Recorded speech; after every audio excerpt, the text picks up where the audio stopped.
Welcome back, Freedom Seekers. It's Monday, and today I have some fun conversation for us. We've been talking a lot about building an online business, specifically course creation, and how to test your demand angles and set yourself up or position yourself in the marketplace, to be on demand, to be something people are seeking. But we talked about the 4-pillar framework, and we've also talked about one of those frameworks being building an audience. Today, I want to talk to you more about building an audience because I think one of the things that can happen to us, I know it's happened to me, is we can get so caught up in the strategy as well as the psychology, the buyer psychology, which two things I enjoy. But what we might dip out on or not really have a way to identify is our brand identity. And this is really important when it comes to audience building and truly building a tribe around people that want to buy from you aside from your competition. Because when we are basically vanilla, okay, so we'll say the word vanilla, when we show up in the marketplace and we've identified ourselves, we're targeting a specific niche, or maybe we separate ourselves slightly from other people, but really at the end of the day, we're pretty vanilla. There's nothing super contrasting about us. We end up becoming shoppable by price.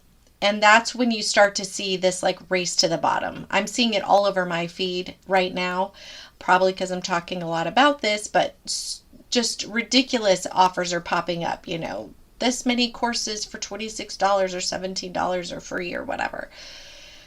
And I think that's great. And I could tell right now is a big push. People are pushing a lot of their stuff, which is totally makes sense as the fourth quarter. But what I'm not seeing and what I want you to really think about is how you could build an audience that wouldn't buy from somebody else just because it's cheaper. Because they love you, your brand, your authenticity, your signature. Call it what you will. At the end of the day, it's your quirks. One of the things that I remember, both of my parents have passed away, right? If you've been following me, you know that. And when you have an ability to lose people you love, it gives you a different appreciation for the weird things people do. And so sometimes like my husband will make an off comment about something I do that just irks him or whatever. Or when I think about the way he makes noises when he chews, okay? And it annoys me. I also remember these are the things that we will remember about each other when the other person's gone. And you never know when that day will come. These are the quirks. These are the little things that make somebody who they are. Their funny laugh, their odd interests, their random style of clothing that totally works for them, but you would never wear it yourself. All those little things are what make you have a unique persona. And when you can shine a light on that and build a brand around it, you can build a thriving online business. And today, I'm going to talk to you more about how to do that. All right, let's dig in. Don't miss an episode. Subscribe to this show on whatever podcast player you prefer, and follow me on Facebook and Instagram. Hey, it's Lindsay, and I want to pop in here because I know how overwhelming it can be to get started building an online business. I've even spoken with people who've paid thousands of dollars for help from people who are truly experts in this, and they're still feeling confused about what direction is right for them, or if their idea is even a good one. Listen, you don't have to guess or pray or hope or any of that. There is a way to test the market to ensure your idea is a good one so you can launch with confidence. And that's exactly what I show you in this simple 35-minute video training. I keep it simple because I know you already have so much swirling around in your brain. I'm not here to add more confusion because what you need right now is clarity. And that's what's in store for you in the short training called How to Tell If Your Idea Will Be Profitable. Access the video right now by texting the word FREEDOM to 55444. Stop guessing and start taking strategic action. Text FREEDOM to 55444. All right, back to the show. For years, I've followed people that I absolutely adore. I have some people I have followed for literally 5 years, and I don't want to leave their ecosphere even though I'm not really needing their products. It's because I appreciate who they are. I want to have them in my life. They bring me joy. And maybe you have people like this too. Maybe I'm your person. I don't know. I sure hope so. But one of the things that I've done some self-reflecting on over the past is that I've struggled with being letting some of my quirks out. I want to first talk about a belief system because I think every single one of us has a hang up. There is something that causes us to be reserved about truly pulling the veil off and letting our, as some say, freak flag fly. Now, I don't particularly resonate with that phraseology, but it makes sense because we each have our own inner, quirks. I'm liking the word quirks. I'm going with that. For me, some of those inhibiting belief systems have been, a lot of imposter syndrome has come up over the years. Another one was seeing how other people do it can be very intimidating when you're just getting started because you're like, oh my gosh, they're so amazing. Look how bright and shiny they are. This is somebody who they clearly have it all together and I want to look like them. So we sort of do that whole fake it till you make it thing, which I think is a really valuable part of a learning skill. I mean, if you think about it, that's what babies do. They mimic people. We all learn that way. So it's a great way to get started and to kind of get your foot and your feet planted, so to speak.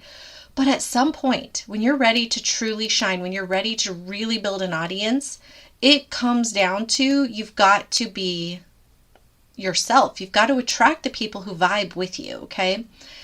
And I have had the great pleasure of reading this book called Artpreneur. Now, Miriam Schulman, who's the author, she reached out and asked to be a guest on my podcast. And I was like, absolutely, this totally vibes with my audience. And I haven't aired her episode yet, but we did record last week. And in part of the recording process, she sent me a copy of her book. And at first I was kind of like, I would never have bought this book for me because I don't see myself as an artist. Let's be honest. I see myself as a business strategist. So artist is kind of on the other end of the spectrum. However, I picked up the book on a Sunday night. Our interview was on, I want to say Tuesday. And Sunday night, I read 60 pages. I read another 40 the next day. I literally had devoured 100 pages within 2 days because this book was not only was it easy to read, it was filled with good information, but it resonated with me. And then we did our interview on Tuesday. It was great. And it'll be airing in the next few weeks. But in the meantime, I want to share something in here that she talks about that really I think is pertinent to this conversation and a little aha that I had here. So I want to kind of give you a little behind the scenes of what's going on in Lindsay land. All right. So she has a chapter. Bear with me here. Chapter number 6. It's called Embrace Your Inner Weirdo. Now, granted, she's talking to artists, but she brings up a really good point about the history of the word weird because, the inner weirdo, if I think of an artist, I think, yeah, okay, they can be a little eccentric and it works for them. I wouldn't vibe with that idea, but I love her, the description she gives. She says the history of the word weird can be traced to Scotland and was popularized in Shakespeare's Macbeth. The Weird sisters prophesied Macbeth's destiny, and in Elizabethan England, the word weird meant fate or destiny. The association with supernatural morphed the word's overall meaning. As people began to reject the mystical and supernatural, weird began to take on a negative connotation. But where your art is concerned, remember the word's origin. And I really embraced it. I leaned into this. I'm like, you know what? That makes total sense. I love that it's about fate or destiny because it got me thinking, what if I was to look at my life and the whole way my life has culminated, my fate, my destiny, leaving the city for a log cabin in the woods, wanting to live a simpler way of life, wanting to homestead, wanting to raise food for my family, wanting freedom from, having a W-2 and somebody dictating my time. These are all things that are part of my fate and my destiny and are truly the reason why I launched this brand. But what I had found, and through reading this, I noticed that there was a disconnect. I wasn't letting this part of me really be loud, okay? Not that I'm hiding it, because I'm not hiding it, but it's like vanilla. It's like muted, let's say. So I wonder if there's a piece, like if you were to go back into your history and look at your life, is there something about your life that is motivating you to be into this space, whatever it is that you're going into? And can you lean into that and fully embrace it? Like, for example, I started thinking about, like, what are my pillars? Like, what are things that are meaningful to me besides business and finance and money? It was faith. My faith is a big part of what I do, and I talk about it a lot here on the podcast. Although I don't tout myself as a biblical person or go around talking a lot about faith in every episode. I don't basically work. I don't build episodes just around faith necessarily, but I also don't shy away from it. If somebody talks about God or we end up having conversations about God on the podcast, I'm all fine for that. Freedom, I just told you about. And then the third one was simplicity. You know, that was something I'd never really talked about, was the simplicity. And one of the things that makes me different from other people in this space is I'm not talking about passive income and sustainable income so that I can travel the world. I'm honestly okay if I travel like 5 times in my life to another country. I don't need to go somewhere new all the time. I also personally could care less if I have a fancy like yacht or a jet plane or a Ferrari. I'd rather have a 4x4 truck, okay? I'd rather have that and a nice horse trailer, and I could take my horses camping. That would be my vibe, okay? But what I haven't done is I haven't like fully leaned into that, because I've kept on this like, and she talks about it right here, step 3, stop people pleasing. I wouldn't say that I'm people pleasing necessarily, but every time faith would come up as an example, I'd be like, oh no, I don't want to offend people. That's what I'm trying to say here. We've got to stop being vanilla. We've got to stop like patronizing the masses. Lean into your quirks, lean into what makes your brand vibe, because what will happen, and here's what she says, and she's so right, and this is like not new information. This is one of those things that I could easily do for other people, but when it came to myself, I couldn't see it. And now after reading this book, I see it so clearly. What we have to do is we will polarize our audience, and we don't have to polarize them by talking about politics or, you know, religion or something extreme, but we can polarize them by saying, like, for me, I would rather live in a log cabin in the woods than a beach house. People who are all about the beach house may not be my people, okay? People who want to travel the world may not be my people. People who want to go homestead and raise a family and have sustainable income so they can homeschool their family, that is probably a lot closer to my people. Do you see how this like polarizes the audience, so to speak? And when we talked about audience building, we talked about lead generation and lead magnets and so on.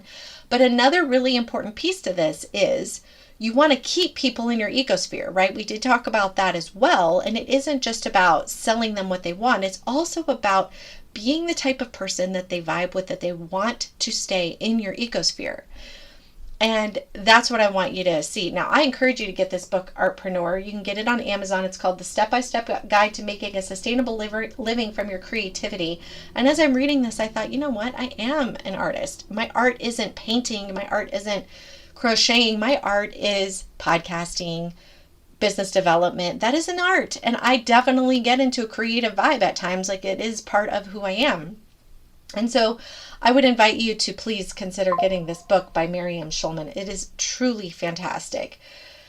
And to really get into your brand identity, read this chapter. Number 6, if you're stuck here. Now, another way that you can get into your brand identity is email me. Because today what I'm going to do is I'm going to build a video that is going to go deeper into helping you build your brand identity.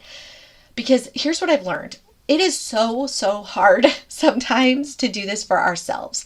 And it totally makes sense why there are people who do this for other people. Like there's brand specialists, people whose job it is literally to bring this out of you.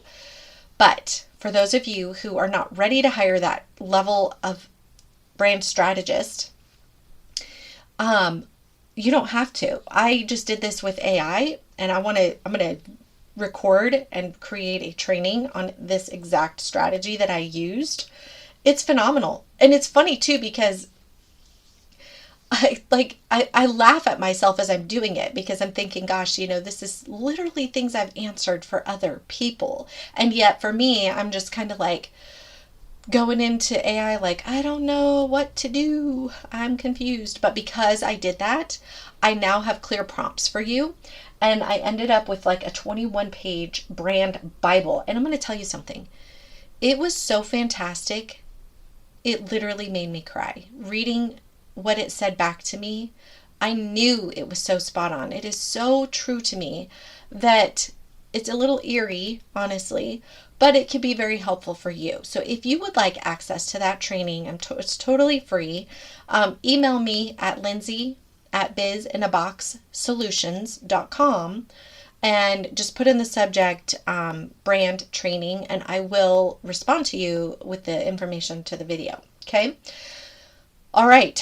I'm excited. This is really fun. It's really fun. It makes your work more enjoyable when you are leaning into your truth and embracing your quirks. It feels so good to just be present and true. And I don't mean raw and real. That is important. That is authentic.